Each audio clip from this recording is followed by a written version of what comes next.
They were asking for 2 million and we ended up closing for 1.7. There was a lot of moments where I felt like, okay, um, I might have ruined my life here. Like, what did I just do?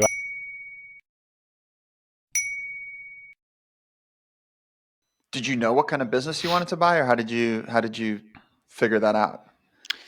I didn't. I was pretty industry agnostic. I was geographically agnostic. I wanted to buy something that had substantial cash flow. So really, my main criteria were financial. So looking for something that was big enough to make sense. Obviously, had a pencil with SBA debt. Was the search part of the process difficult? Yeah, it required a lot of, I don't know, internal strength for me to quit my job. I worked really hard to get into that sort of consulting role and was sort of like a role that I'd always kind of dreamed of. How many months did it take you from when you first started searching, or from when you quit your job, to find the business? I mean, I was under LOI for the flooring business within 2 months. So, Fast. Wow. mine was fast. I think the deal that I ended up closing on was on the market for like 9 months, something like that, maybe almost a year. And I think one of the things that precluded people from, buying it and getting it under LOI was just being in Steamboat. It was Mm. geographically isolated. Steamboat is definitely a different kind of lifestyle than a lot of people are used to. So, to move your one's family up here and to operate the business, that's a step too far for a lot of people. So I think I was willing to move up here. I was willing to move my fiance at the time up here. So it was I was probably a rare buyer for sure. And it sounds like you didn't bring in outside investors, so you used your own capital. Maybe I guess you had pulled into savings or something like that. And how much money did you kind of like mentally bucket that you were going to spend on this acquisition? Yeah, so it was all personal savings for me. I sort of told myself that I would spend anywhere from 150 to 300K of my own equity, Mhm. and then raise the rest of it through SBA debt and seller note debt. And then where did you find this particular business listed? Where were you searching, really? I was searching, all the sort of public listings, Biz by Sell, Trans World, a number of other sort of marketplaces. So I was looking at deals through, Arizona, New Mexico, north through, Idaho, Montana. So the whole kind of Rocky Mountain region. Um, and this one was on Trans World and Biz by Sell. So it was out there for everyone to see. And, I guess I was just the one crazy enough to actually pull the trigger. I talk to a lot of searchers who automatically dismiss Biz by Sell. They say this it's all trash, or there's nothing to find there. And my perspective, I guess, is a little bit different. Like, it's obviously a large volume of deals, and a lot of it are businesses that are not viable. But we've bought some businesses off of Biz by Sell. I have a friend who very successfully bought a business that was on the market for a year and a half on Biz by Sell. It sounds like you did as well. Do you have a perspective on where people should look, or whether those sites are a good place to start for others? I mean, I guess it depends on your situation and your criteria. I agree with you. I mean, I think there's deals to be had on Biz by Sell. I mean, I'm kind of case in point, right?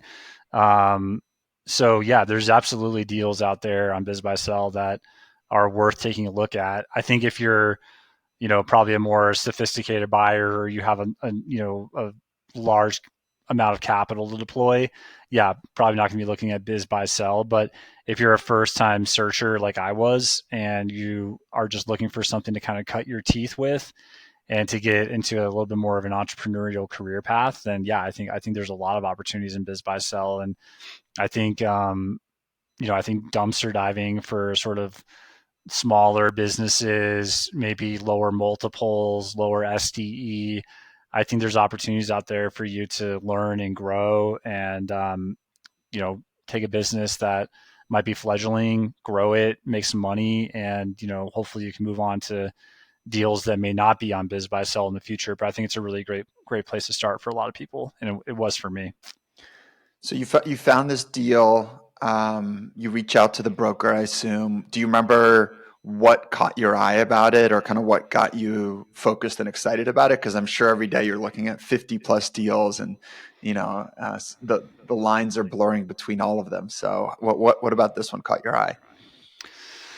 It was just, substantial enough cash flow for me to be interested. I was doing like 500, 550, something like that at the time of SDE, and, was a revenue number that was big enough for it to be interesting for me.